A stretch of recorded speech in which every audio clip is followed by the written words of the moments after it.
حضرت ابوبکر واسطی رحمۃ اللہ تعالی علیہ آپ فرماتے ہیں کہ انسان کی زندگی کی تین حالتیں اور ان تین حالتوں میں انسان کا کامیاب ہونا ضروری ہے۔ انسان کی زندگی کی پہلی حالت اس کی یہ دنیاوی زندگی کی ہے،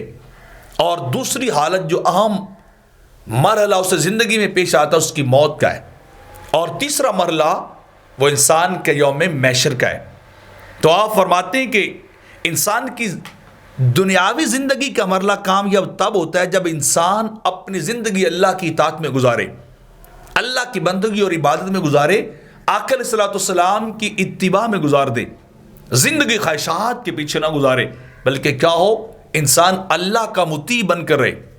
ساری زندگی انسان اللہ کی مانتا رہے، اللہ کا فرما بردار رہے، تب یہ زندگی کا مرحلہ کامیاب ہوتا ہے۔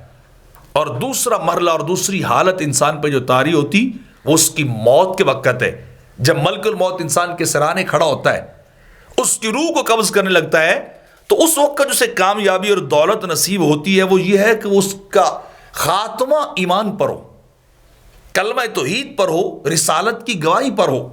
وہ ساری عمر حالت ایمان میں رہے، اور جاتی بار بھی اسے کلمہ نصیب اور دولت ایمان کو وہ لے جائے، یہ چیز وہ اللہ کی بارگاہ میں لے جائے تو اس کی موت بھی درست ہوتی ہے، اور یہ موت کی حالت اور موت کا مرحلہ بھی کامیابی سے گزر جاتا ہے۔ اور تیسرا مرحلہ انسان کی زندگی کا جو اسے پیش آتا ہے وہ محشر کے اندر ہے، تو وہاں جو دولت اسے حاصل کرنی چاہیے، ملنی چاہیے، یا کامیابی اسے نصیب ہے، وہ کیسے ہوگی؟ وہ ایسے کہ جب بندے کو قبر سے اٹھایا جائے تو قبر کے سرانے جنت کی بشارت دینے والا فرشتہ کھڑا ہو، وہ اسے کہے کہ اللہ کے بندے کھڑا ہو اور دیکھ تیرے رب نے تیرے لیے کیا بنایا ہے، تیرے لیے کیا تیار کر رکھا ہے، جلدی باہر آ، جنت تیرا انتظار کر رہی ہے، جنت کو سجایا گیا ہے، جنت آج تیار تیرے لیے کیا گیا ہے۔ تو فرمایا پھر وہ محشر کا مرحلہ کامیاب ہوتا ہے۔ تو یہ تین مراحل انسان کی زندگی کے بڑے اہم ہیں کہ ساری زندگی انسان اللہ اللہ میں گزار دے،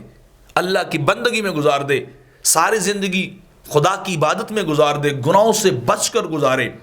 اور جاتی بار کلمہ اسے نصیب ہو جائے، اور پھر محشر میں جنت کے نمائندے اس کا استقبال کرنے والے ہوں۔